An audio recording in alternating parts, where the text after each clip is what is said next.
നമസ്കാരം, Manu's parties YouTube ചാനലിലേക്ക് എല്ലാവർക്കും സ്വാഗതം. പലരും ചോദിക്കുന്ന ഒരു കാര്യമാണ്, നാടൻ കോഴികളെ വളർത്തുന്നത് എന്തുകൊണ്ടാണ്, അത് വളർത്തുന്നതുകൊണ്ട് എന്തെങ്കിലും ലാഭമുണ്ടോ? എൻ്റെ ഒരു എക്സ്പീരിയൻസിൽ ഞാൻ എന്തുകൊണ്ടാണ് നാടൻ കോഴികളെ വളർത്തുന്നത് എന്നാണ് ഞാൻ ഈ വീഡിയോയിൽ പറയുന്നത്.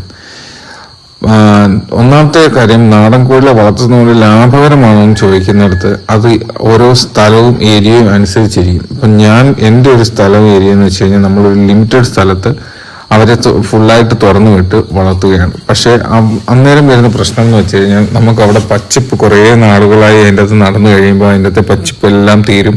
അവർക്ക് അതിൽ നിന്ന് കിട്ടുന്ന എല്ലാ കാര്യങ്ങളും തീരും. നമ്മൾ അന്നേരം അവർക്ക് പുറത്തുനിന്ന് ധാന്യങ്ങൾ മേടിച്ചു കൊടുക്കേണ്ടി വരും. നെല്ല്, ഗോതമ്പ്, ചോളം, മണിച്ചോളം, ഞാൻ എൻ്റെ ഒരു വീഡിയോ സെപ്പറേറ്റ് ചെയ്തിട്ടുണ്ട്, നമ്മുടെ ചാനലിൽ നോക്കിയാൽ കാണാം. അങ്ങനെ മേടിച്ചു കൊടുക്കുമ്പം ഇതിൽ നിന്ന് കുഞ്ഞുങ്ങളെ വിറ്റ് കിട്ടുന്ന ഒരു വരുമാനം അതിൽ തന്നെ പോവുകയാണ് ചെയ്യുന്നത്. പിന്നെ എന്തുകൊണ്ട് വളർത്തുന്നു എന്ന് വെച്ച് കഴിഞ്ഞാൽ അവരെ ബ്രീഡ് ചെയ്യിപ്പിച്ച് ഇറക്കി കൊണ്ടുവരുമ്പോൾ പല ടൈപ്പ്, പല കളർ പാറ്റേൺ വരുന്നു, നല്ല ക്വാളിറ്റി ഉള്ള കുഞ്ഞുങ്ങൾ വരുന്നു. നമ്മൾ അതിന്റെ വീഡിയോസ് എടുക്കുന്നു, അന്നേരം അത് കാണുമ്പോഴോ അല്ലെ അത് യൂട്യൂബിൽ പോസ്റ്റ് ചെയ്യുമ്പോൾ നമുക്ക് തന്നെ ഒരു സന്തോഷം തോന്നുന്നു. അത് കൊണ്ടുപോകുന്ന ആൾക്കാർക്കും ആ കളർ പാറ്റേണും അങ്ങനെയുള്ള ഇഷ്ടപ്പെട്ടിട്ട് കൊണ്ടുപോയി അവരുടെ വീടുകളിൽ വളർത്തുന്നു, അവർക്കും അതൊരു സന്തോഷം. പിന്നെ ഇത് ലാഭകരമാകുന്ന ഒരു വിഭാഗം ആൾക്കാരും ഉണ്ട്. ഇപ്പം നിങ്ങൾക്ക് കുറേ സ്ഥലങ്ങളുണ്ട്, കുറെ ഏരിയയിൽ അഴിച്ചുവിടാൻ പറ്റും. അങ്ങനെയുള്ളപ്പോൾ ചെറിയ എന്തെങ്കിലും ഒരു കൈത്തീറ്റ കൊടുത്തിട്ട് അവരെ അഴിച്ചുവിടാമെങ്കിൽ അവർ നല്ല രീതിക്ക് മുട്ട തരും. ബാക്കി സങ്കരയിന കോഴികളെക്കാട്ടിലും ലാഭകരമായിട്ടും അത് മാറും.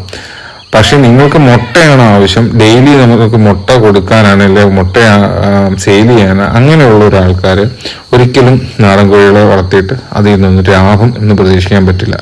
പിന്നെ നമ്മൾ എല്ലാ കാര്യവും അതിനോടൊരു ഇഷ്ടത്തോടെ ചെയ്തു കഴിഞ്ഞാൽ നമുക്കിത് ചെയ്യാൻ പറ്റുകയുള്ളൂ. വേറൊരു കാര്യം പറയാനുള്ളത്, നമ്മളിപ്പം ഡേവളുടെ കുഞ്ഞുങ്ങളെ കൊണ്ടുപോയിട്ടോ അല്ലാതെ നമ്മൾ കുഞ്ഞുങ്ങളെ കൊണ്ടുവന്നിട്ടോ അല്ലെ വലിയ നാടൻ കോഴി നല്ല ഭംഗി നോക്കി കൊണ്ടുവന്നിട്ട് നമ്മളൊരു കൂട്ടിൽ അടച്ചിട്ട് ശങ്കരേനം കോഴികൾക്ക് കൊടുക്കുന്ന തീറ്റയും കൊടുത്ത് അല്ലെ ലെയർമാഷോ ലെയർപ്പല്ലോ അത് മാത്രം കൊടുത്ത് കൂട്ടിലടച്ചിട്ട് ചെറിയൊരു സ്പേസിലിട്ട് കഴിഞ്ഞാൽ ഒരിക്കലും നാടൻ കോഴി അതിന്റെ ആ ഒരു ഭംഗിയിലേക്ക് എത്തില്ല. അത് എത്ര നമ്മൾ ശ്രമിച്ചാലും അതിന് ആ ഭംഗിയിലേക്ക് എത്തില്ല.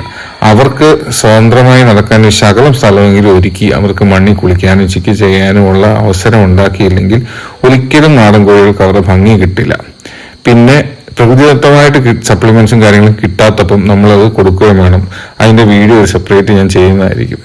നാടൻ കോഴിയുടെ പ്രതിരോധശേഷി എന്ന് പറഞ്ഞു കഴിഞ്ഞാൽ നമ്മൾ വളർത്തുന്ന രീതിയും നമ്മൾ അവരുടെ പരിസരം എന്തുമാത്രം ക്ലീനാക്കി വെക്കുന്നു എന്ന രീതിയിൽ അനുസരിച്ചിരിക്കും. അങ്ങനെ നോക്കിക്കഴിഞ്ഞാൽ എല്ലാ കോഴികളെ പോലെ തന്നെ നാടൻ കോഴിക്കും നല്ല പ്രതിരോധശേഷിയുള്ളൊരു ഇതാണ്.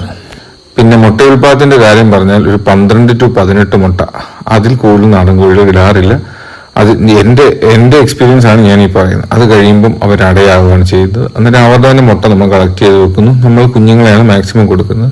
പിന്നെ ബാക്കി എന്തെങ്കിലും മുട്ട വരുവോ അല്ലെങ്കിൽ അതിന്റെ മുട്ടയുടെ ഷേപ്പ് മാറുകയോ ഒക്കെ ചെയ്ത് വരുന്ന മുട്ടകൾ നമ്മൾ ഉപയോഗിക്കുന്നു. അങ്ങനെയാണ് ഞാൻ ഇവിടെ ചെയ്തു പോരുന്നത്. പിന്നെ നമ്മൾ തുടക്കക്കാരായിട്ട് വളർത്തുമ്പം എപ്പോഴും കുഞ്ഞുങ്ങളെ എടുത്ത് വളർത്തി നല്ല പേരന്റ് സ്റ്റോക്ക് നോക്കിയിട്ട് കുഞ്ഞുങ്ങളെ എടുക്കുക. അത് എൻ്റെ തന്നെ എടുക്കുന്ന കാര്യമല്ല പറഞ്ഞത്. എവിടുന്നാണെങ്കിലും നല്ല രീതിയിലുള്ള പേരന്റ് സ്റ്റോക്ക്, ഓരോരുത്തർക്കും നാടൻ കോഴി എന്ന് പറഞ്ഞ ഓരോ കൺസെപ്റ്റ് കാണും. ആ ഒരു കൺസെപ്റ്റിന് അനുയോജ്യമായി വരുന്ന പേരന്റ് സ്റ്റോക്കുകളെ കണ്ട് അവിടുന്ന് കുഞ്ഞുങ്ങളെ എടുത്ത് അതിനെ വളർത്തി മുട്ടയിടിച്ച് ആ മുട്ട അടവെച്ച് അങ്ങനെ ചെയ്ത് വരുമ്പോൾ നിങ്ങൾക്ക് പല കാര്യങ്ങളും പഠിക്കാൻ പറ്റും. പുതിയ വീഡിയോസിനായിട്ട് ഫോളോ ചെയ്യുക.